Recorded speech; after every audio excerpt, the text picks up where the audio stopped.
राहो आता हेची ध्यान डोळा मन लंपट कोंडू कोंडू धरी नजवे देह भावे पुरीन होईलेने कळसा आले स्थिरावले अंतरी कोंडू कोंडू धरी नजवे देह भावे पुरीन तुका मने गोजरिया विठोबा पाया पडू द्या कोंड कोंडणी धरी न जिवे देह भावे पूजेन पांडुरंगा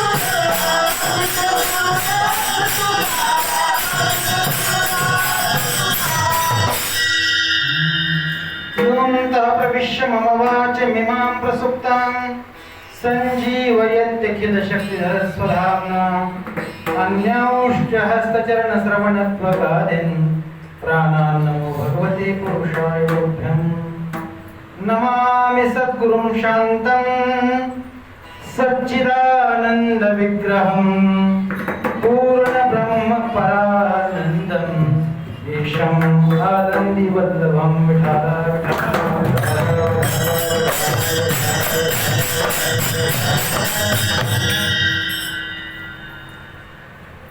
मुक्त कैवल्य तेजोमय भगवान श्री ज्ञानोबाराय जगद्गुरु श्री संत तुकोबाराय आदी करून सर्व संतांच्या चरणी नतमस्तक होऊन मायबाप शब्दांना अभिवादन करून या कीर्तन निरूपणासाठी गायला गेलेला अभंग जगद्गुरु तुकोबाराय यांचा असून या अभंगाद्वारे जगद्गुरु तुकोबाराय अनन्यतेची मागणी करतात.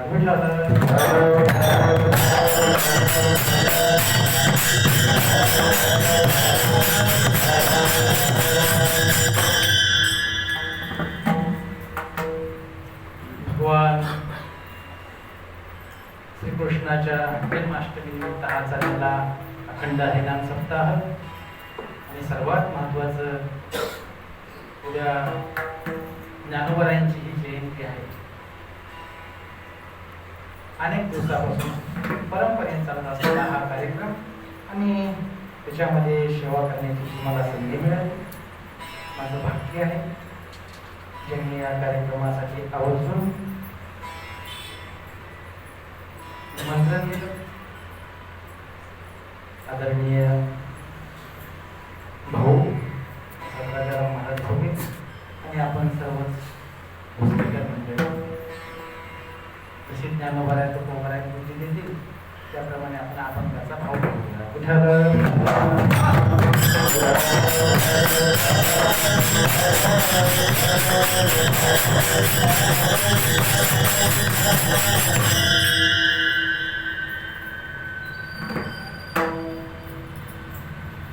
या अभंगातून जगद्गुरु तुकोबाराय अनन्यतेचा उद्घोष करतात. अनन्यता म्हणजे काय?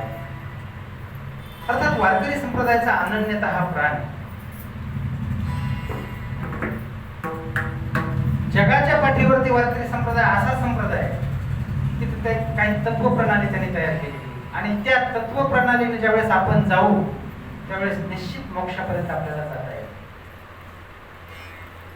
या त्याच्यामध्ये अवगाहन करा हा संतांचा जो उपदेश आहे तो याच्यासाठी सर्वसामान्यांचा कळवळा संतांना आहे आणि म्हणून हा जो मार्ग वारकरी संप्रदायाचा प्रशस्त केलेला आहे. मोडोनिया वाटा सूक्ष्म दुस्तर केला राज्य भार चालयायचा हा प्रशस्त मार्ग फक्त आणि फक्त ह्या सर्वसामान्य जनांसाठी आहे.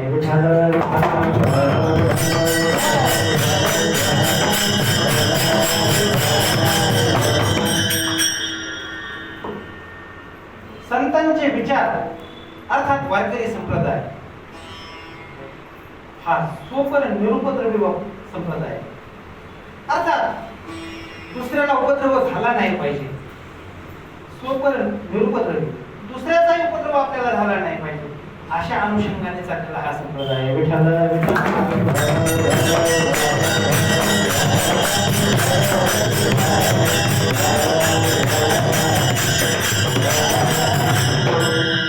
आणि दुसरी गोष्ट स्वमत आग्रही आणि परमत सहिष्णू.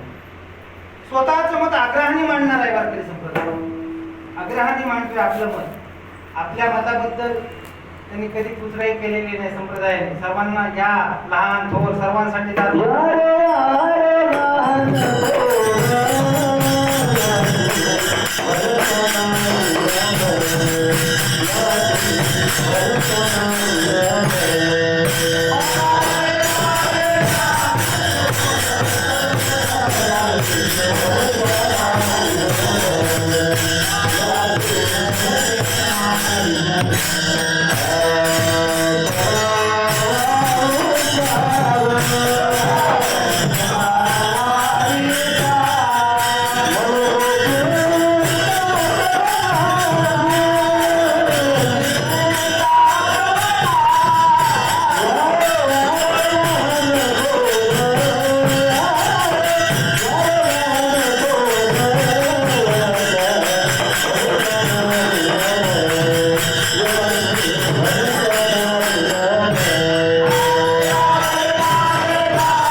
या आणि अवगाहन करा ही संतांची भाषा आहे. आपला मुद्दा चालला होता सुपर निरुपद्रवी. आणि सर्वात महत्वाचं की दुसऱ्याबद्दल आग्रही संप्रदाय, दुसऱ्याच्या मताबद्दल आग्रही नाही. आपला स्वतःचं मत प्रामुख्याने मांडतोय, स्वतःचं मत मांडतोय, इतरांच्या मताला नाही. स्वतःच्या मताबद्दल म्हणजे बाकीचे लोक काय बोलतात संप्रदायाबद्दल किंवा त्यांची काय भूमिका आहे याच्याशी देणं घेणं नाही. आपल्या सोप्या सोप्या भाषेत बोलायचं झालं तर आपल्यावर काय काय आघात येतात, नाही संप्रदायावरती आघात येतात, बाकीच्या साधनेवरती आघात येतात, असू द्या, त्या आघाताकडे लक्ष देऊ नका. पण एक करा जो मार्ग सांगितला, प्रशस्त मार्ग सांगितलेला आहे त्या मार्गाने जायचं. आणि त्या मार्गाने गेल्याच्या नंतर आपला नक्कीच उद्धार होतो. ती उद्धाराची दिशा ही सर्व ठरवलेली. सर्वात महत्वाचं वारकरी संप्रदायाचा पंचप्राण काय असेल तर पंचप्राण म्हणजे अनन्यता आहे. ज्यावेळेस आपण वारकरी संप्रदायामध्ये प्रवेश करू, अर्थात सुरुवात केलेली आहे, नाही आपल्याला परमार्थाची जाण, हे सर्वसामान्यांसाठी ज्यांचा 30-30, 40-40 वर्षाचा परमार्थ झाला त्यांच्यासाठी हे सांगणंच नाही. विषय असा आहे की ज्यांनी आता नुकतीच सुरुवात केली परमार्थामध्ये, काही माहित नाही त्याला, आणि चालू झाला परमार्थ, त्याच्यामध्ये आल्याच्या नंतर काय होतं, बऱ्याच वेळा काही भक्तीच्या मार्ग उलगडण्याच्या ऐवजी त्याच्यामध्ये वेगळे दूषणं लागू शकतात. त्याच्यामध्ये की माणूस गुणदोषाचा विचार करतो, अन्य याचा विचार करतो. पण वारकरी संप्रदायाने असं सांगितलं की बस तुम्ही गुणदोष हा सर्व विचार बाजूला सारून या, आणि याच्यामध्ये आल्याच्या नंतर जो सर्वात शेवटीचा जो मुद्दा आहे मोक्षाचा, तो तुमच्या हाताला लागेल. जोपर्यंत अशा निखळ श्रद्धेनं आपण इथपर्यंत येत नाही तोपर्यंत हा मुद्दा आपल्या हाताला लागत नाही. पण सांगोवाकीचा परमार्थ आहे, चालूच आहे. यांनी सांगितलं, त्यांनी सांगितलं, त्याचं ऐकलं, या महाराजांचं वैराग्य बघितलं, त्या महाराजांची भक्ती बघितली, म्हणून संप्रदायामध्ये प्रवृत्त होणारे भरपूर लोक आहेत, चालू आहेत. पण तिथपर्यंत जातो कोण? लोंढाच्या लोंढा निघालेला आहे, लोंढाच्या लोंढा चालला. पण ज्ञानोबा बोलतात, आस्तीची या महापुरी रिगता ती कोटीवरी परी प्राप्तीच्या पैतरी मी पाहिला नाही. एखादा तिथपर्यंत पोहोचू शकतो. निघालेत तर सर्वच चाललेले, मार्ग प्रशस्त आहे, चाललेले, वाटा अनेक आहेत, काय काय वेगळ्या वाटा आहे, ठीक आहे, नाही लक्षात येत, कधी भक्तीच्या मार्गाने जातो, कधी ज्ञानाच्या, कधी कर्माच्या, अन्य वाटा आहेत. तिथपर्यंत जाण्याचं साधन पण हाताशी लागत नाही. काय मग वारकरी संप्रदायाने सर्वात महत्वाचं काय सांगितलं? सर्वात महत्वाचं सांगितलं की अनन्यता. तुम्ही अनन्यता धारण केली की बस तिथून पुढे तुमच्या परमार्थाला खरी सुरुवात झाली. जोपर्यंत आपण अनन्य होत नाही, आता अनन्य 3-4 वेळा हा मुद्दा झाला आपला, पण नेमकं अनन्य म्हणजे काय? बरोबर. तर अनन्यतेची व्याख्या नारद महर्षींनी भक्ती सूत्रात केली. अन्य आश्रया नाम त्यागो, इथे अनन्यता, अन्य आश्रयाचा त्याग करा, ही अनन्यता साध्य जाते. आणि मनुष्य असे सर्वांचा आश्रय करतो, पण नेमका देवाचाच आश्रय करतो. हे माझे, ते माझे, अगदी सर्व माझे, पण कधी देवाला माझं म्हटलं नाही. आपल्याला संकट काळी आपले नातेवाईक आठवते, जवळचे लोक आठवते, नाही हा मला सोडवल, तो मला सोडवल, माझे इथपर्यंत संबंध आहे, माझे तिथपर्यंत माझे हा ओळखीचा, माझा तो ओळखीचा, त्या भावना घेऊन निघालेला. खरं सांगा, ज्यावेळेस संकट येतं ना, संकट, ते संकट याच्यासाठी येत असतं, आपली परीक्षा बघण्यासाठी येत असतं. ते देवानेच पाठवलेलं असतं आणि जे देवाने पाठवलं ते इतर विस्तारू शकत नाही. अर्थात आपण ते देवापर्यंत ते संकटाचं साखर घातलं पाहिजे. देवा हे आले का, आता हे तूच निस्तार, तुझ्याशिवाय कोणी निस्तारणार नाही. अशी जर आपली दुबळेपणा, संसारात दुबळेपणा नका दाखवू, चालूच येते. आणि संसारात दुबळेपणा नाही दाखवला तरी ते दुसतोच, पण परमार्थामध्ये दुबळेपणा दाखवायचा आहे. हा, मी अनाथ, अपराधी, कर्महीन, मतिमंद बुद्धी, तुझं मी आठविले नाही कधी, वाचे कृपाने, ही भावना बोलून दाखवायची. देवा मी सर्वसामान्य नाही. ज्यावेळेस मी या पृथ्वी लोकात आलो, अरे पराधी नाही मी, काय माझ्या हातामध्ये कुठली सत्ता आहे, काही नाही. मी आलोय फार लांब, दूरवर आलोय. हा, दुरून आलो मी का, हे सर्व आहे, मी फार लांबून आलोय ते या ठिकाणी, लांबून आलो. फक्त देवा तू आता माझं रक्षण कर, ही अनन्यता आहे. अर्थात दुसऱ्याचा आश्रय करायचा नाही. शास्त्रीय भाषेत बोलायचं झालं तर विठाल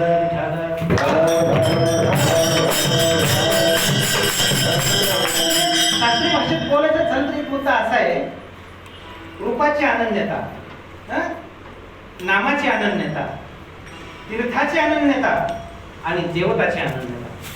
शास्त्राने सांगितलेल्या अनन्यता, ह्या अनन्यतेचा आपण स्वीकार करायलाच पाहिजे. ह्या अनन्यतेचा जर स्वीकार केला तर नक्कीच आपला जो आपण अजेंडा घेतलेला आहे, अर्थात सुरुवात आहे आपली विठाल विठाल,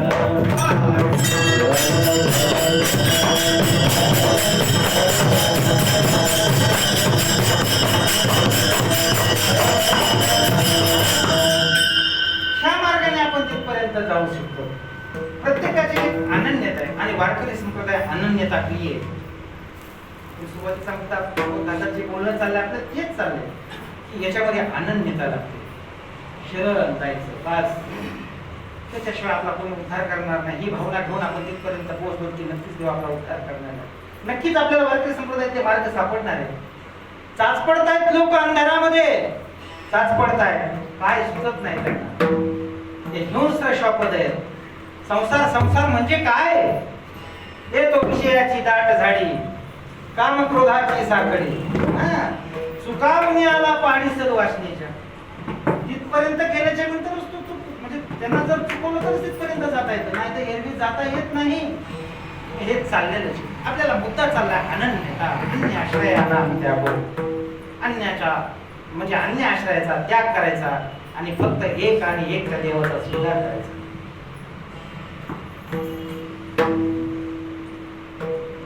अनन्यता, महाराजांच्या अनन्यतेबद्दल अनेक प्रमाणे अनेक वेळा महाराजांनी ते बोलून दाखवलं की देवा तुझ्याशिवाय दुसरं कोणी नाही. एक शरण, देवच सर्व गोष्टीला मला तारणार आहे. काय गुन्हे माझं पांडुरंगा बाई, रिद्धी सिद्धी ठाई ओळखती, कोण पाहे सुखा नाशिवंताकडे, तृष्णेचे बापुडे न हो आम्ही समर्थ पांडुरंगाचे दासे. ही ज्यावेळेस जोपर्यंत भावना होत नाही तोपर्यंत आपल्या परमार्थाला कधी सुरुवातच होत नाही.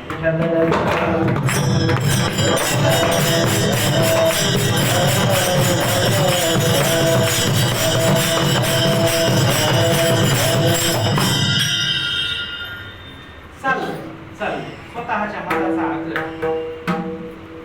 आपण सुरुवातीला बोलतो वारकरी संप्रदाय हा सोबत आग्रही, स्वतःचं मत आग्रहाने मांडणार आहे. अर्थात ती अनन्यता असो, ती भक्ती असो, कर्म सिद्धांत असो, स्वतंत्र मांडलेला आहे.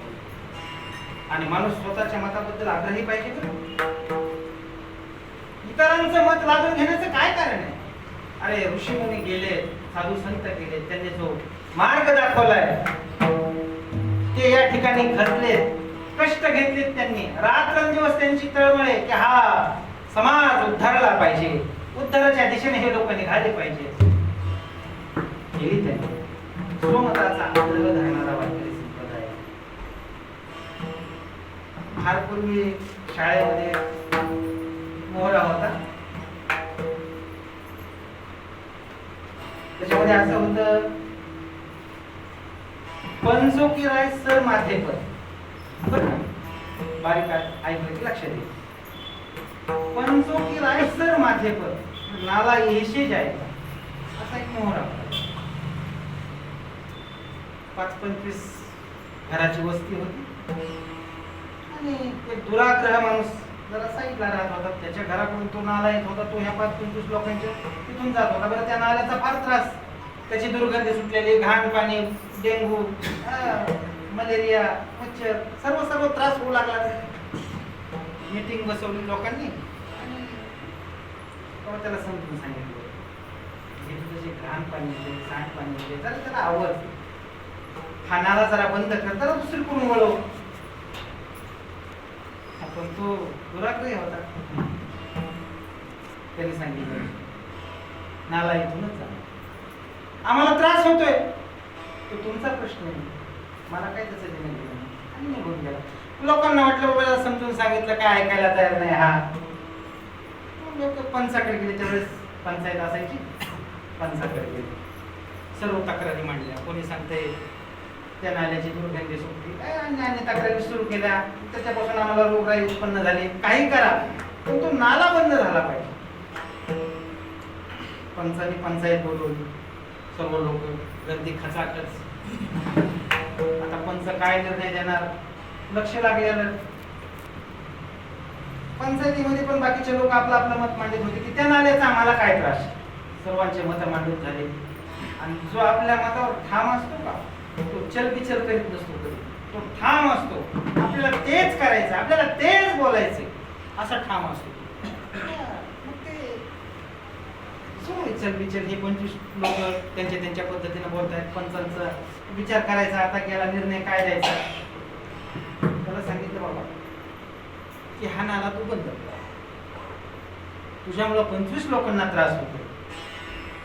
तो ठाम, तो बोलला, पंचों की राय सर माथे पर.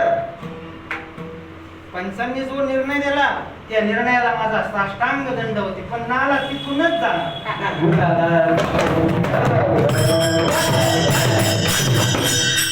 पंचांचा ऐकायला तयार नाही, तो नाला तिथूनच जाणार का, विश्वमताचा आग्रह असू द्या, हे चुकीचं मत आहे त्याचं, पण चुकीच्या मतावरून सुद्धा तो ढळला नाही. आपलं तर मग फार सत्य, सूर्यप्रकाश इतकं स्वच्छ आहे, मग आपण ढळायचं का. बरेच लोक म्हणतात की वारकरी संप्रदायावर आता दिवस आले कसे, जरा मागे पडलाय, अन्य संप्रदायाचं आक्रमण आहे. बाबा, असं कधी मिळत नसतं. वारकरी संप्रदाय हा वेद बोधित संप्रदाय आहे, त्याच्यावर अनेक आक्रमण येऊ द्या, तो आक्रमणाला पार करणार आहे. असा कोणाच्या म्हणण्याने, कोणाच्या बोलण्याने संप्रदाय फुटणार आहे. साधकांनी या ठिकाणी संप्रदाय फुटण्याची चिंता करायची नाही कधीच. पण आमच्यातले काही, आमच्यातले म्हणण्यापेक्षा आपल्यातले म्हणून त्यांना फार काळजी लागलेली आणि रात्रंदिवस तीच चिंता करतात, बुडतो की काय. आणि बाबा बुडत नाही. हा वेद बोधित संप्रदाय अनादी कालापासून चालत असलेला संप्रदाय. याच्यामध्ये याचे साधक त्रिशूळ डमरू घेऊन आला गिरजेचा कांत, याचे साधक भगवान शंकर. आणि आपण काय, संप्रदाय फुटण्याची म्हणजे ही भाषा आपल्याला शोधणारी नाही. आपण फक्त आपल्या उद्धाराची काळजी करायची. आपला उद्धार कशाने होईल, काय नाही उद्धार पावेल, काय कृपा करील नारायण, असे तुम्ही सांगा संत जन, करा समाधान. जोपर्यंत आपण आपल्या उद्धाराची काळजी करणार, ते बाकीचं चालत नाही. त्याच्यावर आक्रमण येत राहणार आहे. असू द्या, ज्ञानोबांनी त्याचा पाया घातलाय, त्या संप्रदायाला काही धक्का लागेल कधीच लागणार नाही. हे चंद्र सूर्य असेपर्यंत संप्रदाय नाही, चुकीचं आहे हे. अहो, जोपर्यंत संप्रदाय तोपर्यंत चंद्र सूर्य, जोपर्यंत वारकरी संप्रदाय तोपर्यंत चंद्र सूर्य. चंद्र सूर्य असेपर्यंत, अहो ताकद चंद्र सूर्याला देतं कोण, संतांचं तेज. त्याच्या तेजाने हे युक्त आहे. सूर्य आणि चंद्र काय, सूर्याची शीतलता, चंद्राची शीतलता, ज्ञानोबारायांच्या ज्ञानात शीतलता येते. आणि ज्ञानोबारायांच्या ज्ञानाच्या शीतलतेनं तो चंद्र शीतल आहे, तो प्रकाशमान आहे, तेजोमय. कारण मुक्त कैवल्य तेजोमय ज्ञानोबा आहे, म्हणून त्याला तेज. वैराग्याच्या बाबतीत तुकोबारायांचं धगधगतं वैराग्य, म्हणून त्या सूर्याला ताकद आहे. नाही तर सूर्य काय चमकतोय, काय आपल्याला ऊर्जा देतोय, तो ऊर्जा घेतोय फक्त तुकोबारायांकडून.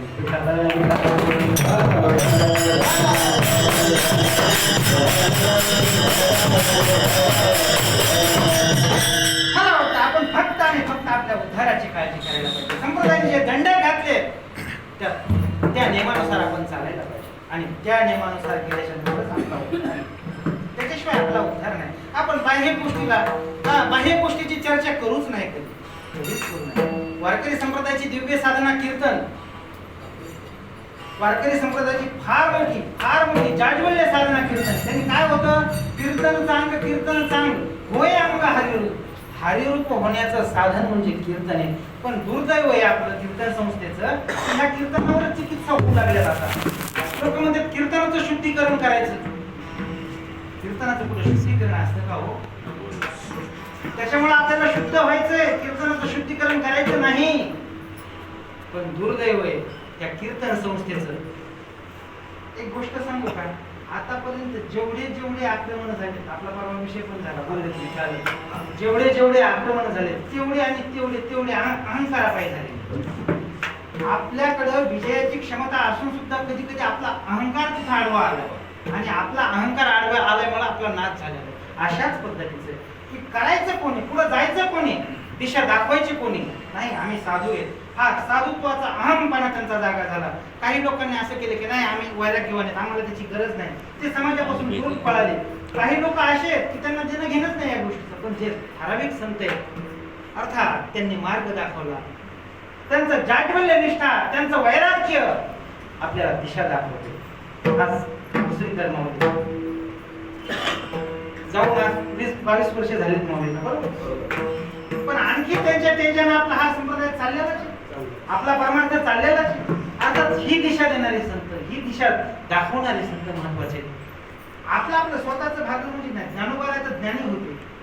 ज्ञानोबारांनी जर असं ठरवलं असतं की नाही आता माझा परमार्थ झालेला आहे, माझ्या पोटात ठीक आहे, काही अडचण नाही मला, तर त्यांचं झालं होतं. आपण त्यांना काय बंधन होतं का समाजाचा उद्धार करण्यासाठी तुम्ही काहीतरी प्रयत्न करा? अजिबात नाही. पण ज्ञानोबारांची अशी कधीच भावना नाही झाली.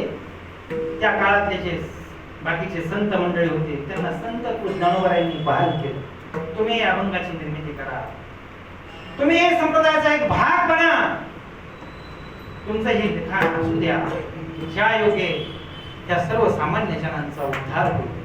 ही भावना घेऊन त्यांनी असं नाही, हे संसारिक लोक आहेत, गोरोबा काकांचा संसार चाललाय, सावता महाराज संसारिक आहेत, मी जसं आहे तसंच इतरांनी व्हावं ही कधी अपेक्षा करायची नाही. तुम्ही तुमच्या पदावरती असा, मी माझ्या पदावरती मग नाही. पण एक करू की या समाज हितासाठी आपण काम करू.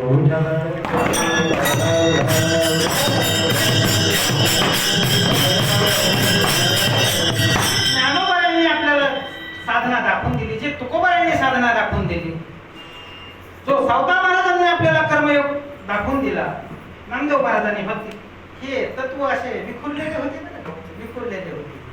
भक्ती भटकत होती कुठंतरी, तिला कोणी आश्रय देणार नव्हतं. पण भक्तीला आश्रय दिला, तिचं पालकत्व स्वीकारलं नामदेव महाराजांनी आणि भक्तीला सनातन प्राप्त झालं.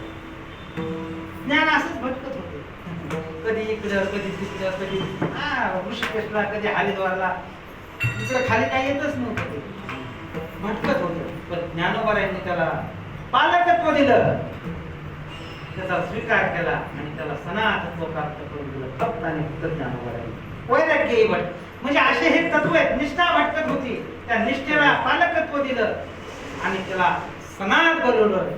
ते निळोबारांनी, ते संत एक एक तत्व घेऊन जगले हे, आणि एक एक तत्व घेऊन जगल्याच्या नंतर त्यांनी आपल्याला बोध केला की ह्याच तत्वाने तुम्ही भक्ती करा, वैराग्य धारण करा.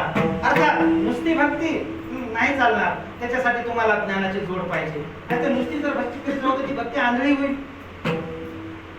जर ज्ञानयुक्त भक्ती असेल तर त्या भक्तीला खरी वारकरी संप्रदायाने किंमत सांगितलेली आहे. ज्ञानोत्तर प्रेम लक्षणा भक्ती म्हणतात त्याला.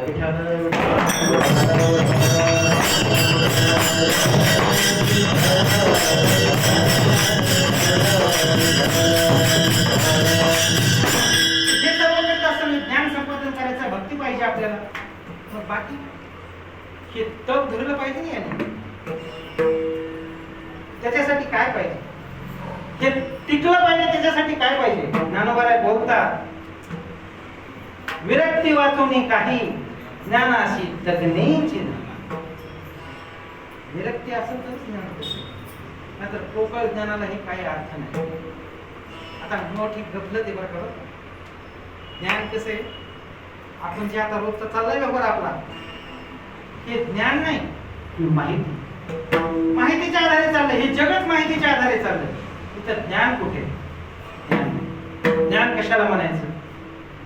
ज्या वेळेस आपल्याला मोक्षाला जाण्याचा मार्ग सापडेल त्याला ज्ञान म्हणायचं. जे आपल्याला मोक्षापर्यंत घेऊन जाईल त्याला ज्ञान म्हणायचं. बाकी हे जे चाललंय रोजचा कचरा ही माहिती ज्ञान नाही.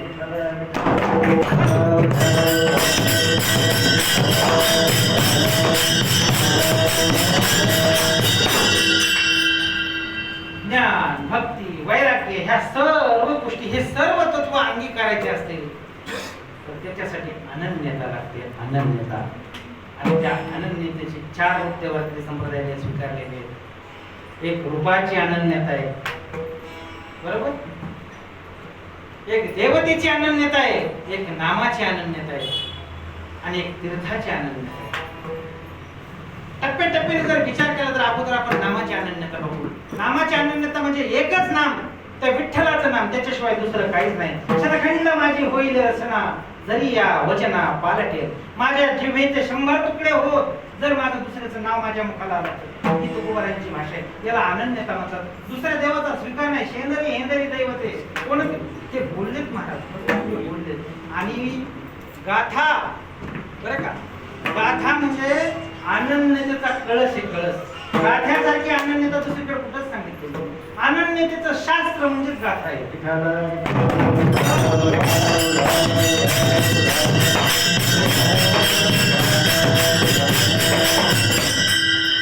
नामाची अनन्यता. आम्ही नामाचे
सर्व भावे एक विठ्ठलाची.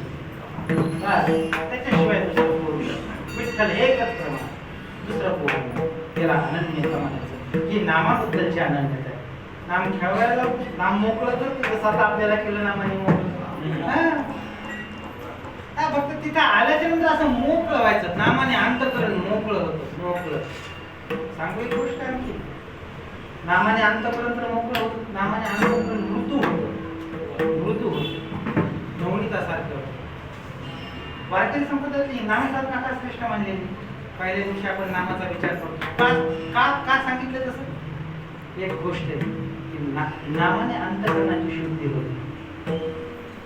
भले भले मोठे मोठे दाखले दिलेले पुराणात, पहिली पुराणे पुराणात दाखले दिलेले त्याचे. आता बाकीचे जे देत नाही सामान्यांचं एकच मोठं सांगतो, महर्षी वाल्मिकी. 7 राजन म्हणा, किती राजन म्हणा, खडे म्हणा, म्हणजे आणखी त्याचं गणितच नाही. आणि तशी 200 रामायण आहेत, त्याच्यामुळे प्रत्येकाचं मत वेगळं वेगळं आहे. असू द्या, आपल्याला मुद्दा एवढाच की त्यांनी माणसं मारली आणि माणसं मारताना तो काय कचरत नव्हता, येत नव्हता मारायचा. साधूची भेट झाली. आता महर्षी नारद नाम दिलं. सुरुवातीला मला मला होऊ लागलं, नंतर त्याच रूपांतर रामारामामध्ये झालं. रटणं सुरू आहे त्याचं, रामा रामा रटते रटते रात्र दिवस सुरू आहे, वारू लागली. आता अंतःकरणाची शुद्धी झालेली, आता मृदू अंतःकरण झाले. आता ते वाल्या राहिले नाहीत, आता वाल्मिक महर्षी झाले. एक पारधी हातामध्ये आपला बाण वगैरे घेऊन निघालेला आहे. महर्षी शांत चिंतन चाललेलं आहे आणि त्याला पण कुठं जागा नाही सापडली. महर्षी जवळ येऊन त्यांनी पक्षाला बाण मारला, क्रौंच नावाच्या पक्षाला बाण मारला आणि तो पक्षी खाली पडला. वाल्मिकांचा महर्षी वाल्मिकांचा अंतःकरण, अरे पारध्या काय करतोय? अरे त्या पक्षाला बाण नाही मारलास तू, माझ्या अंतःकरणाला, माझ्या हृदयाला बाण मारलाय. त्या पक्षाचं रक्त निघत नाही, माझ्या हृदयाचं रक्त निघतंय. माझ्या शरीरातून हा रक्तस्राव होतोय, कशाला मारलं तू त्याला? हा बदल कशाने होतो? म्हणून नामाबद्दलची अनन्यता सर्वश्रेष्ठ आहे.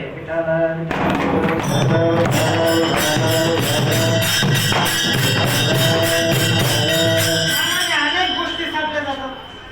घडी काळाला सुटे मारण्याची ताकद कशात आहे? नामाची या बळे. हो न भिऊ सर्वथा.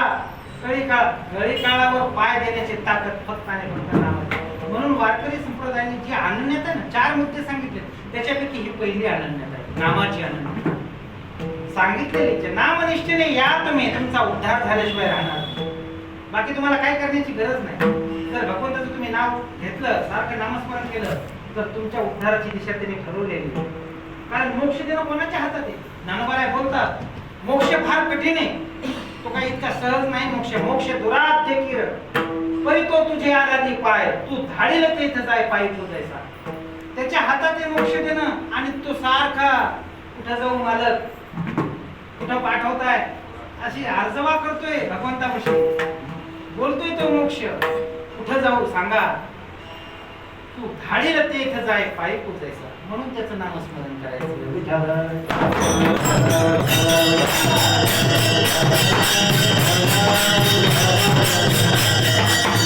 नामाची आनंद. आता तीर्थाची आनंद. आपल्याला दुसरं तीर्थच माहित नाही पाहिजे कुठलंच. आपलं तीर्थ कुठलं? एकच, पंढरपूर. बस. पण पंढरपूरला जाता जाता अनेक तीर्थ करीतच निघतो. इकडे वळण तिकडे, बरं वारीच्या रस्त्याने केलं तर दम नाही दिवस. आता आमच्या तर म्हणजे बालकचे माणसं असे असायचे, आता दमलेत ते दिवस. आपण दिवसभर दमायला त्यांना तरी काय पुढे चालायचे, ते दमण्याचा काय त्यांचा विषय येत. आता पण तरी सुद्धा काही दमलेले. त्यांचा एकच, आता मी आली जेजुरी की निघालेच गडावर, आज थांबा थोडं, आपण पांडुरंगाला चाललो. अर्थात जेजुरीला नाव ठेवायचे नाही, पण चाललोत ना आपण त्याच्याकडं, पांडुरंगाकडे चाललोत ना.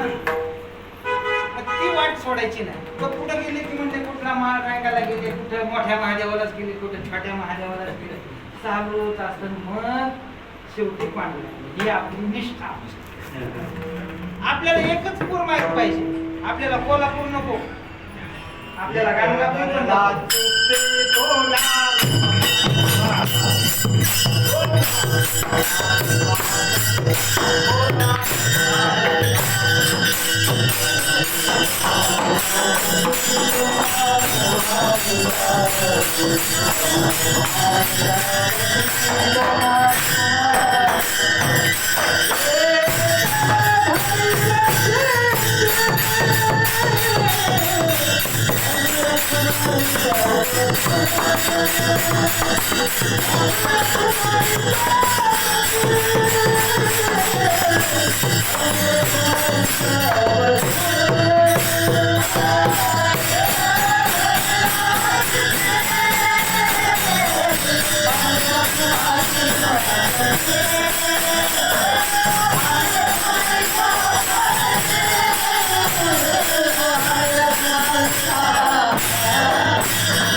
दुसरं नाही. बस तुला विषय चालला होता, एकच पूर माहित पाहिजे आपल्याला, कोणतं पंढरपूर नको गाणगापूर. ते एक गाणं होतं बघा, मला जायचं जायचं आनंद पोटात माहिना, असं गाणं होतं ते. मला आनंद पोटात माहिना, मला जायचं जायचं दत्त दर्शनाला, मला जायचं जायचं आनंद पोटात माहिना.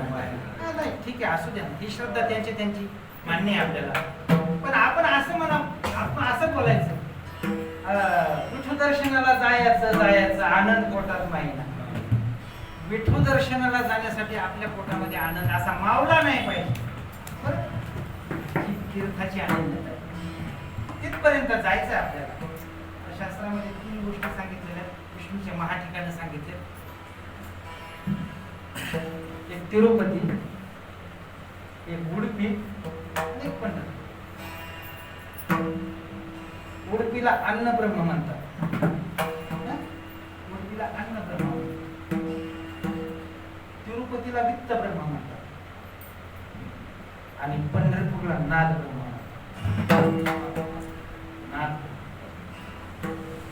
आपला वारकरी कशाला भुकेला? अन्न ब्रह्माला भुकेला, वित्त ब्रह्माला. आपला वारकरी भुकेलेला आहे आणि भुललाय तो फक्त एकच, नाद ब्रह्म. नाद ब्रह्माला सर्वसामान्य असू द्या, परिस्थिती जेमतेम असू द्या, फार दुबळे असू द्या, पण तो विकल्या जात नाही. आनंद फक्त पांडुरंगाच्या नको. त्या बहिणाबाईचं काय, सोन्या चांदीने मणीला श्रीमंताचा बालाजी आणि पाना फुला मंदिराची, पंढरीचा विठोबा पाना फुला मंदिराची. काय लागत नाही त्याला, पत्रम पुष्पम फलम तो, बस खुश येतो आपल्याला. फक्त आपली तशी धारणा पाहिजे, तितकी निष्ठा पाहिजे. ज्या दिवशी आपली तितकी अंतःकरणाची धारणा आणि निष्ठा होईल, त्या दिवशी देव दूर नाही, जवळ. विठ्ठल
आणि सर्व नाते आम्ही विठ्ठलाशी जोडलेले.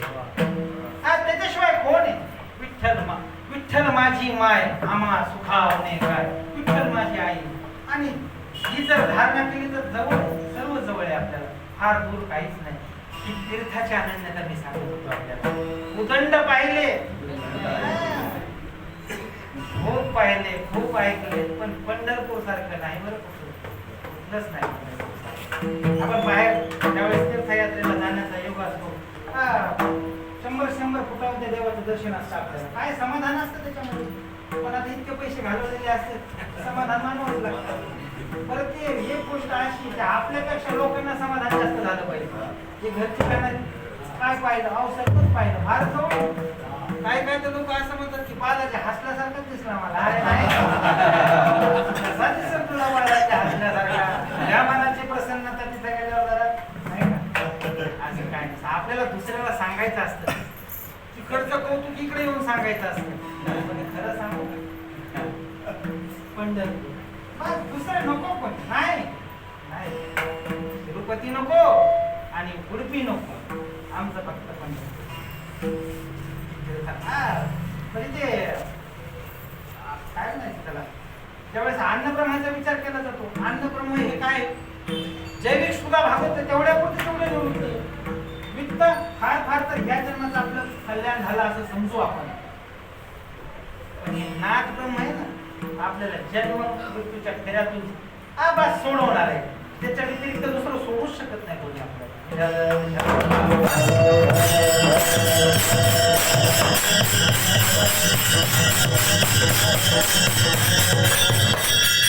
बाकीच्या नद्यांचं कौतुक केलं जातं, गंगा शुद्धीकरण वगैरे वगैरे चालू असू दे ना. आमच्या आळंदीमध्ये इंद्रायणीला जलपर्णी झालेली, पण तुम्ही सांगा जगामध्ये अशी कुठली नदी आहे तिथे हाड टाकल्याच्या नंतर त्या हस्ती पाणी होतं त्याचं, जगात कुठं नाही, ते फक्त आळंदीत होतंय. त्याच्यामुळे त्या तीर्थाचा महिमा जास्त आहे आपला. इथं आम्हाला खंडकेचं यमुनेचं सरस्वती आम्हाला चंद्रभागेचं कौतुक, हे आमचे आनंद येतात. आम्हाला इंद्रायणीचं कौतुक आहे का, कारण माऊलींचा स्पर्श त्या इंद्रायणीला झालेला आहे, म्हणून त्या इंद्रायणीचं आम्हाला कौतुक.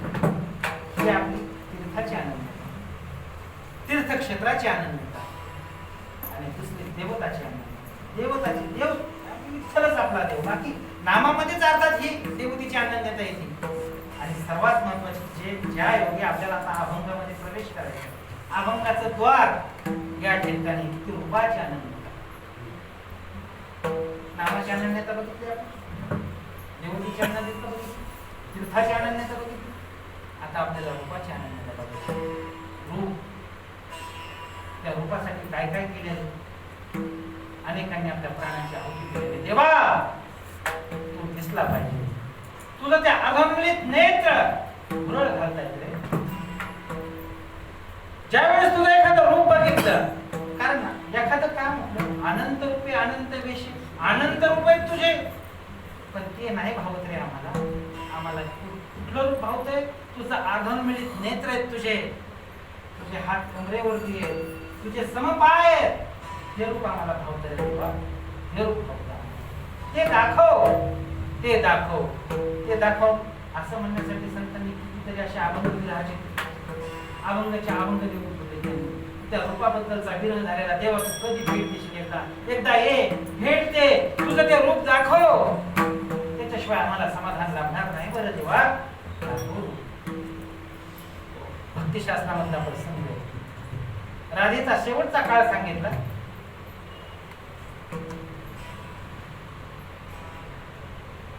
कदंबाच्या वनामध्ये राधा येऊन बसलेली, केस विस्कटलेले, चेहरा म्लान झालेला आहे, काही सुचायला तयार नाही. श्रीकृष्ण जय कृष्ण, श्रीकृष्ण जय कृष्ण ध्यान चालू, नामस्मरण चालू. लक्ष्या लोकांना शेजाऱ्या पाजारांना कृष्ण म्हटलं, राधा केली. एक मैत्रीण होती राधेची, ललिता नावाची. आयुष्यामध्ये एखादा मित्र असावा बरं, महिला मंडळांसाठी एखादी मैत्रीण असावी, तिला आपली काळजी वाटली पाहिजे. आपण एखादा दिवस नाही दिसलो की तिला हुरहुर झालं पाहिजे, मित्राला पण हुरहुर झालं पाहिजे, नाही असं कमवायचं, अंतःकरणाने कमवायचं. एखादा फोन नाही झाला की जरा फोन झाला नाही, एखादा मेसेज नाही आला भाऊ की आज मेसेज नाही आला बरं, असं बरोबर झालं पाहिजे. बरोबर असं एक मित्र कमवायचं. काल परवाच वाचले, माणसाच्या आयुष्यात एक मित्र म्हणजे 2 मित्र सुद्धा जास्तच होतात, म्हणजे एकच पाहिजे. असं ज्यावेळेस 1000 लोक विरोधात जातील त्यावेळेस तो एकटा उभा राहायला पाहिजे आपल्या बाजूला. नाही हा माझा, आणि गुणदोषासहित स्वीकार झाला पाहिजे त्या मित्राचा. गुणदोषासहित गुणदोष तर कोणी स्वीकार करते. चांगल्यापाशी तर फार गर्दीच गर्दी, जागा नाही त्याच्यापाशी जायला.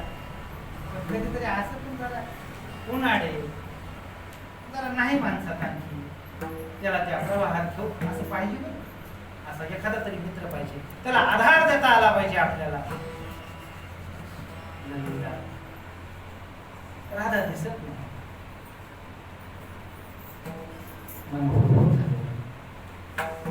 कामामध्ये लक्ष लागायला तयार नाही. राधा कुठं गेली असं, राधा कुठं गेली असं घरच्या लोकांना विचारलं म्हणजे नाही सांगता ना गेली असेल कुठं माहित नाही.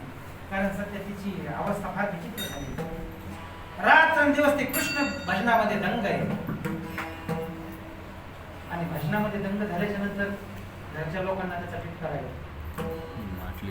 असे अनेक उदाहरण आहेत. त्या मीराबाईचा प्रसंग सांगितला जातो. ठरवलं विनाय हातामध्ये, पायामध्ये घुंगरू बांधले आणि कृष्ण नामस्मरणाने नाचते येते. कुठल्या लोकांना सहन झालं नाही झालं सहन. अरे कुल नाशिनी म्हटलं तिला, कुल नाशिनी म्हटलं. हा तू या ठिकाणी तू ज्यावेळेस तुला कोणीतरी विडा दिलाय आमचं हे उद्ध्वस्त करायचंय राज्य तुला. जर एखाद्या राजाची पोरगी नाचत असेल रस्त्यावरती तर लोक काय त्याचा अर्थ काढतील. ठरवलं तुला जगण्याचा अधिकार नाही.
ज्यावेळेस भक्तिपंथाला लागलाय, त्या मार्गाला निघालाय, त्यावेळेस त्याला अनंत संकटाला तोंड द्यावं लागतं.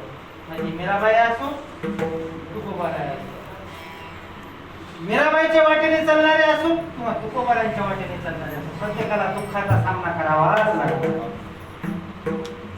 विषाचा प्याला दिल्याच्या नंतर एक सखी गेली, धावत गेली आणि सांगितलं की मिरे विष पिऊ नको, त्याच्यामध्ये विष आणलेलं आहे, हा तुला मारण्यासाठीचा प्रयत्न आहे, तो पिऊ नको.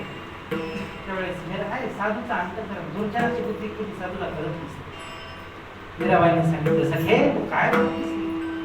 अगं काल परवाच आमच्या ह्या महालातलं कोणीतरी वृंदावनामध्ये गेलं आणि तिथून त्या वृंदावनाची माती आणली आणि ती माती त्या पाण्यामध्ये टाकून मला देत आहे. काय भावना आहे, आता मरायचंय, विषाचा प्याला घेऊन आलेले हे लोक, पण तिची भावना अशी की हा विषाचा प्याला नाही तर ही वृंदावनातली माती टाकून काढून आणलेलं पाणी आणि घटाघटात काय झालं परिणाम? काही नाही झालं. ज्यावेळेस भक्तीला समर्पित असतं ना पूर्ण जीवन, त्यावेळेस परिणाम होत नाही. नेहमी एका गोष्टीची तुलना आपण करायची. ज्यावेळेस पाश्चात्य संस्कृतीतले जे तत्वज्ञ आहेत, आता सॉक्रेटिसचा विषय, त्यांना विष देऊन मारलं, तत्वज्ञानी होते ते 2500 वर्षापूर्वी अथेन्स नगरमध्ये सॉक्रेटिस, त्यांनी काय केलं की हा सर्वसामान्य समाज आहे याला सुधारण्यासाठीचे प्रयत्न केले, पण तिथल्या राजाने सांगितलं की नाही, हे काम तुम्ही करू नका. जर तुम्ही हा सर्वसामान्य समाज जर सुधारला तर उद्या हेच लोक आमच्यावर शासन करतील, त्याच्यामुळे तुम्ही यांना सुधारू नका. फक्त माणसं का सुधारताय म्हणून त्याची शिक्षा मृत्यूदंडाची. वीज दिलं त्यांना. तुकोबारांना का बाहेर काढलं? काय तुकोबारांनी कोणाचा बाहेर पडला होता? गोपाला पाटील गावीचे लोक आता का हे केलं? फक्त हे समाज सुधारितात ना, हे लोक समाज सुधारकांना म्हणजे अर्थात ह्या संतांना हा त्रास देतो. पण एक गोष्ट आहे, भारतीय संतांची आणि बाहेरच्या तत्ववेत्या लोकांची एक गोष्ट आहे. कुठली? सॉक्रेटिसला बीज दिलं आणि सॉक्रेटिस बीज पिऊन मेले. मीराबाईला हे बीज दिलं. सॉक्रेटिस तत्वज्ञानाने जगणारे होते, सॉक्रेटिस मेले. मीराबाईला बीज दिलं पण त्या विषाचं अमृत झालं का? ते भक्तीमुळे. भक्ती ही सर्वात मोठी क्रांती करणारी शक्ती, सर्वात मोठी क्रांती करणारी. त्रास होतो. ललिता शोधत उठा कळंबाच्या वनामध्ये आलेली राधेचा आवाज गुंजाराव करतोय कानामध्ये, गुरुंची घालतोय आणि इथं जवळपास कुठेतरी राधा असेल. शोधत गेली. का बसलीस तू? अगं माझा शेवटचा काळ आला आता, मला जायचंय आता, जायचं. पण एक गोष्ट सांगू का, भगवंत गेल्यापासून माझं जीवन उदास झालेलं आहे. आता एकच गोष्ट आहे की तो कान्हा कधी मला एकदा मला त्याचं रूप बघायचं आणि माझी प्राणाची ज्योत मारून टाकायची. ललितेने सांगितलं, अगं तो आता पहिला नाही राहिला, तो राजा झालाय. आता तिथपर्यंत जाणं हे शक्य नाही आपल्याला, सोडून दे त्याचा नाद. त्यावेळेस सांगितलं, मग एक काम करते मी, म्हटले आता तिथे जाते, मथुरेमध्ये जाते आणि तुझा निरोप कळवते, तो येईल. त्याला अर्थ नाही, जायचं पण नाही. मग करते काय तो? नाही, मला त्याच्या आठवणीत विरहामध्येच माझा प्राण त्याग करायचा. दया आली ललितेला. ललितेने सांगितलं की थांब 2 दिवस प्राण त्याग करू नको, मी येईपर्यंत. आणि ललिता मथुरेमध्ये गेली. सिंहासनावर आरूढ झालेले भगवान श्रीकृष्ण ललिता समोर एक गोष्ट असते बघा. आता ते गोकुळातलं प्रेम, ललितेने कानाला धरलं, मारलं, हे प्रेम सुरुवातीचा भगवंताचा काळ. पण असं एक प्रघाताचे, अशी एक रूढाचे जे युद्धात असतात का, ते सत्तेत नसतात. युद्धात मारणारे युद्धात असतात, ते त्यांना सत्तेचा वाटा कधीच मिळत नाही. गड्यांनो राजा किरे झाला हे वेगळेच आहेत. तिथं गाठणाऱ्यांना तिथपर्यंत येऊच देत नाही की आधी त्यांनी कब्जा केलेला असतात.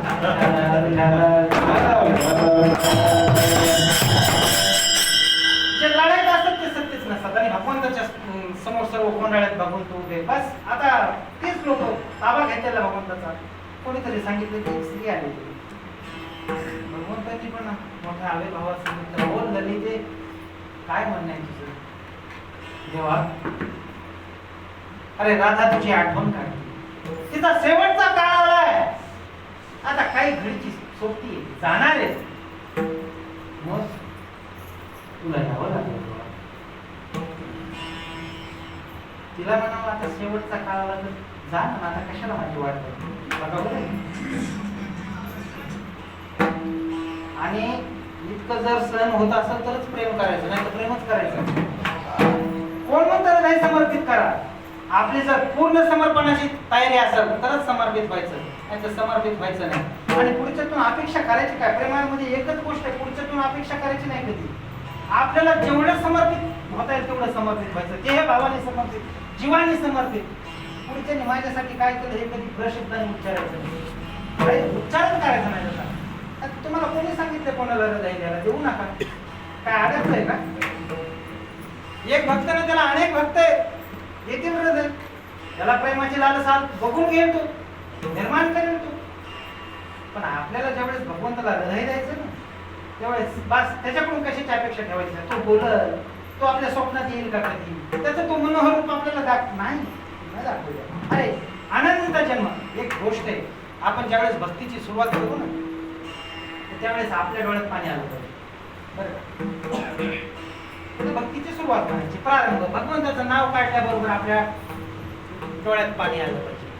पण भक्तीचा शेवट कुठे झाला पाहिजे माहिती का? ज्या वेळेस आपण भगवंताचं नाव घेऊ त्याच्या डोळ्यात टचकन पाणी आलं पाहिजे. तो भक्तीचा शेवट.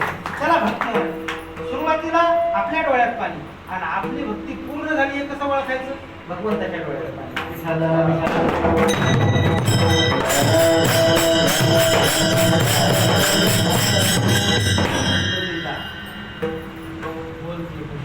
तेव्हा तुला यावं लागेल, नाही लागेल. बघ आता तुझ्या पद्धतीने तो राधेला समजाव.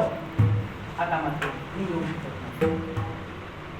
हताश झाली ललिता, परत वृंदावनामध्ये आली. कदंब वृक्षाच्या झाडाच्या बुंद्याला ती टेकून बसलेली राधा डोळ्यातून घराला अश्रू वाटत गेली. तिच्या समजून घेतलं राजाने तिच्या निरोपाचा स्वीकार झालेला नाही. कारण केलं तो म्हणजे तेच खरं झालं. भगवंताने ओळख दिली नाही मला.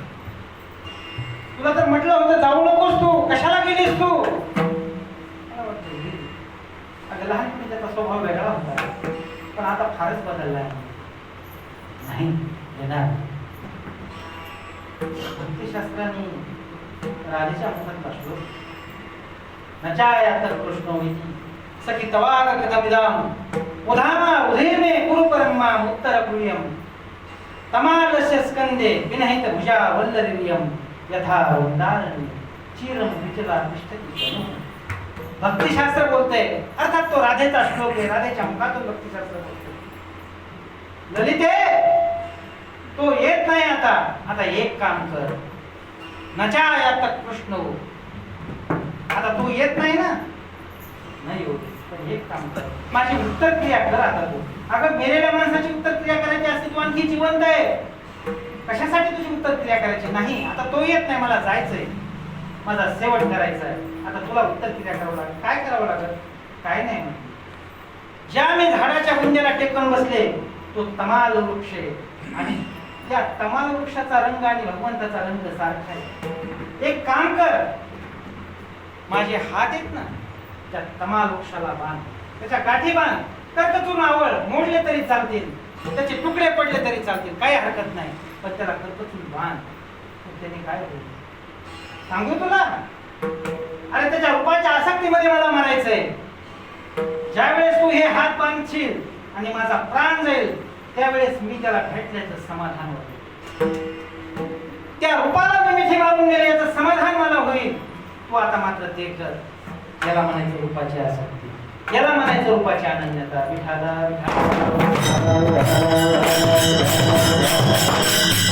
प्रस्तुत अभंगाचा हाच विषय. देवा एक त्या रूपाच्या बद्दलची आसक्ती माझ्या अंतःकरणामध्ये सतत तेवत ठेव. अभंगाचं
डोळा मन लंपट. बस देवा, तुझी रूपाची आसक्ती ती माझ्या अंतःकरणामध्ये सतत राहावी. आणि एक गोष्ट राहो आता हेच ध्यान. ध्यान ध्यान हा शब्द रूपाच्याच दृष्टीने सांगितला जातो बरं का. ध्यान याच ठिकाणी माझं आता रूपाच्या आसक्ती काढावी, रूपाच्याच ठिकाणी माझं मन स्थिर व्हावं हा माझा. आणि डोळा मन लंपट. लंपट हा शब्द आपण बऱ्याच वेळा चुकीच्या अर्थाने ऐकत असतो, तर वेगळ्या अर्थाने काम आसक्तीला लंपट शब्द ऐकत असतो. पण लंपट अर्थात ती आसक्ती, ती प्रेमासक्ती अर्थात ती करुणीची आसक्ती तिथपर्यंत त्या हृदयापर्यंत पोहोचली पाहिजे. हाच भाव या अभंगामध्ये महाराज बोलतात. आणि महाराज बोलतात की बघा, हे तुझं एकदा रोप साठवलं की आता एक गोष्ट करायची, ते माझ्या हृदयामध्ये दाबून ठेवायचंय, पक्क घट्ट ठेवायचंय. दुसरं चरण हा कोंड कोंड धरणा जीवे,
माझ्या अंतःकरणामध्ये त्याला पक्क साठवून ठेवायचं, त्याला बाहेर निघू द्यायचं नाही.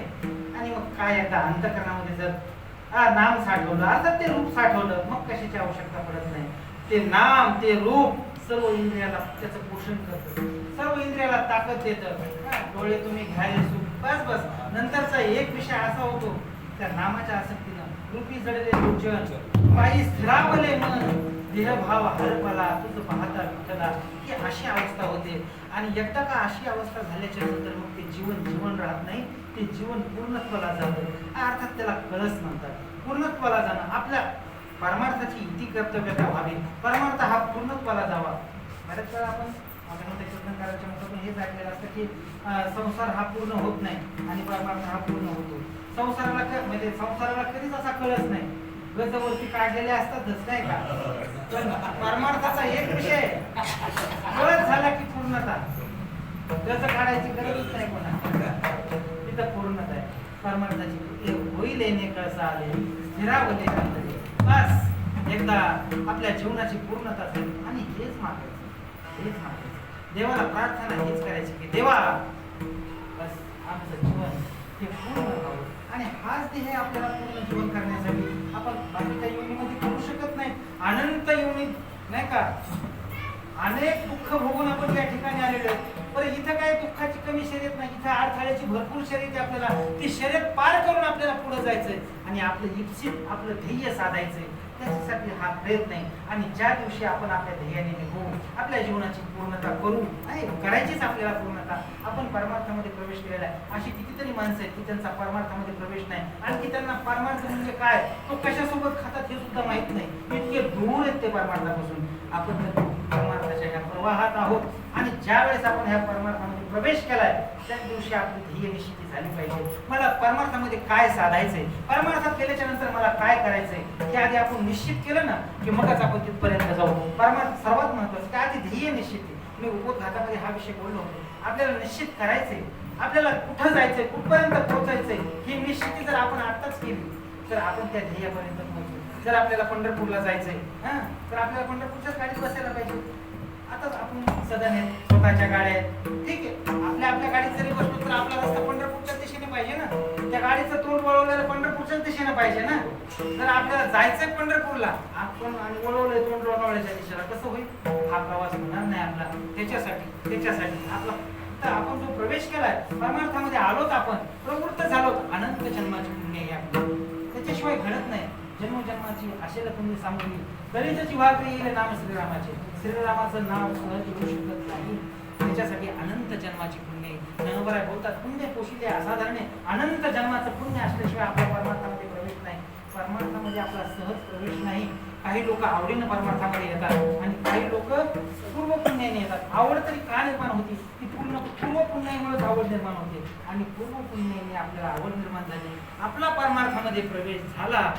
बरं, एवढं जलद सांगायचं कारण म्हणजे आपल्याला 10:30 थांबायचं. सांगतो, आपला परमार्थामध्ये प्रवेश झाला, अनाहत प्रवेश झाला. आपल्या पूर्वजन्मीचं सुकृत म्हणा, या ठिकाणी आपला जन्म झाला. ज्ञानोबरांच्या तुकोबरांच्या कुशीत आपला जन्म झाला. मुश्रीकर मौलींचं सानिध्य आपल्याला लाभलं.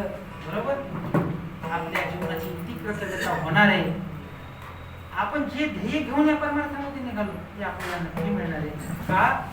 कारण ही पंचक्रोशी पवित्र आहे, आपल्या अंतःकरण पवित्र आहे, आणि आपल्या अंतःकरण पवित्र असल्यामुळं नक्कीच मोक्षासाठी काय लागतं, अंतःकरणाची शुद्धीच लागते.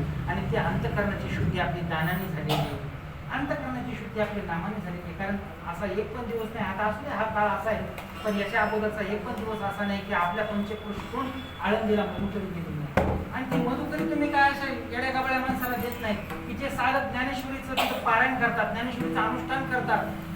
ही अक्षरे नव्हती ती खा ब्रह्मसाम्राज्य दीपिका, ती साधी अक्षर नाही, ते ब्रह्मसाम्राज्य दीपिका आहे, त्याचं वाचन सुरू आहे.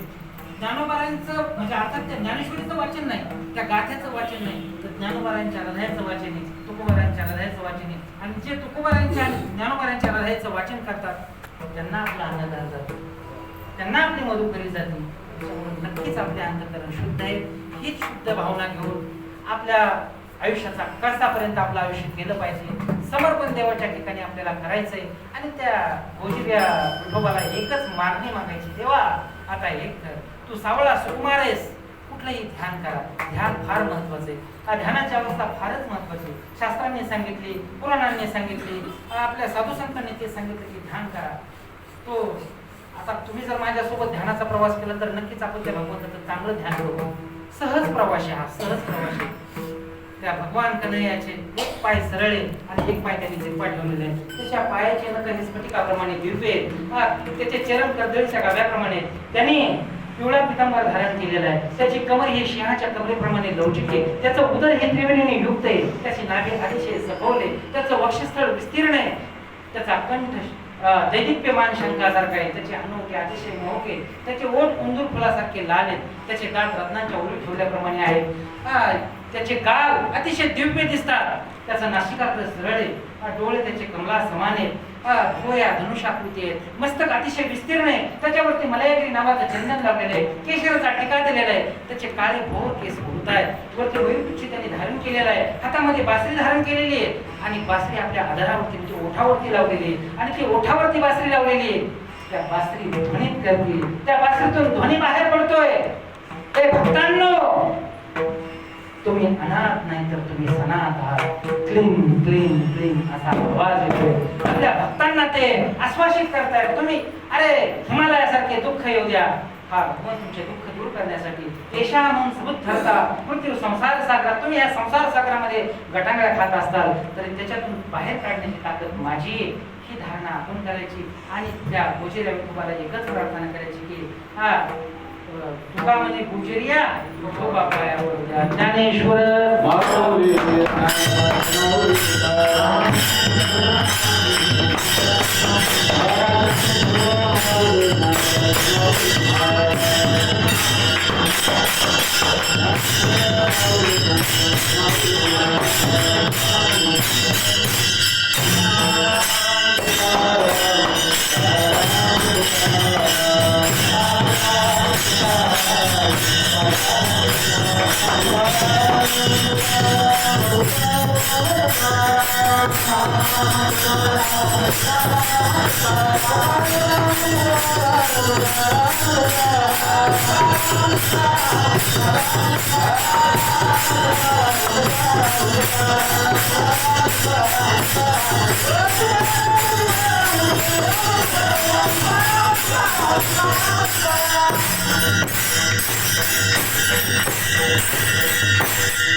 डोळा मठ कोंडू भजनाची विधी भावे तुझी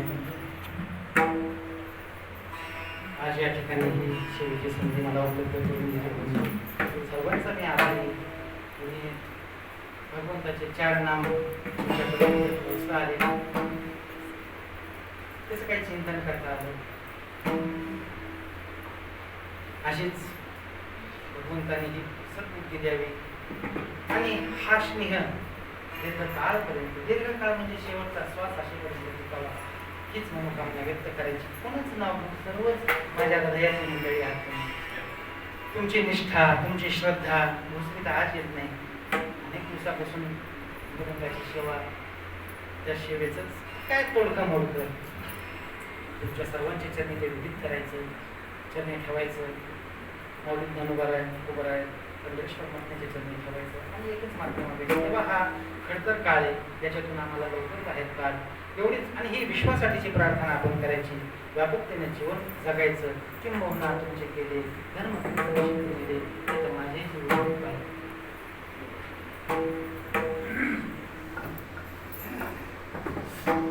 तुका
Yeah.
पुंडलिकावरदे हरिविठ्ठल श्री नामदेव जयनाथ भगवान की माऊली ज्ञानेश्वर महाराज जगद्गुरु संत तुकाराम महाराज भोसरीकर माऊली महाराज की जय साधू महाराज की जय. उपस्थित सर्व ग्रामस्थ मंडळी पाहुणे मंडळी भाविक सज्जन हो, चाललेला हा आपला गोकुळाष्टमीचा पारंपरिक उत्सव गुरुवर्य भोसरीकर माऊली सद्गुरू आबा महाराज यांच्या कृपाशीर्वादाने आजची जी कीर्तनरूपी सेवा या ठिकाणी संपन्न झालेली आहे.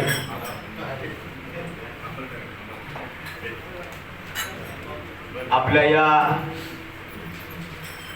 या पर्व काळामध्ये त्यांनी कीर्तनाचा खरोखर कळस केलेला आहे. असे आमचे परममित्र आमचे आदरणीय हरिभक्तीपरायण अशोकजी महाराज यांनी उत्कृष्ट अशी सेवा केलेली आहे. आता सेवेचं काही वर्णन माझ्या मुखातनं नाही होऊ शकत. काय वाणवता न पुरे हे वाणी मस्तक चरणी ठेवीत असे. तेव्हा त्यांचा सन्मान या ठिकाणी मारुती शिवाजी दादा लांडगे यांना विनंती आहे की आपण महाराजांना या ठिकाणी सन्मानित करावं. त्याचप्रमाणे त्यांच्या सोबत आलेले आदरणीय आमचे उत्कृष्ट गायनाचार्य आदरणीय शिवाजी दादा गायकवाड महाराज यांचाही सन्मान या ठिकाणी होत आहे. त्यांचा सन्मान विलास राजूजी फुगे यांना विनंती आपण त्यांना सन्मानित करावं. त्याचप्रमाणे सनत महाराज या ठिकाणी आलेले आहेत. त्यांनी उत्कृष्ट पखवाज वाजवले, त्यांचाही या ठिकाणी सन्मान करणं कर्तव्य आहे. आदरणीय श्री हरी गारगोटी यांना विनंती आपण त्यांना सन्मानित करावं. त्याचप्रमाणे त्यांच्या समवेत आलेले आदरणीय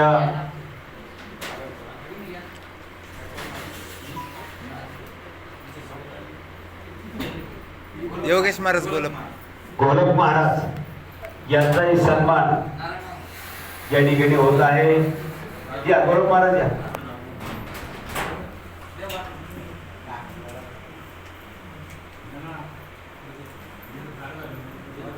निवृत्ती रंगनाथ माने पाटील यांना विनंती आपण त्यांना सन्मानित करायचं.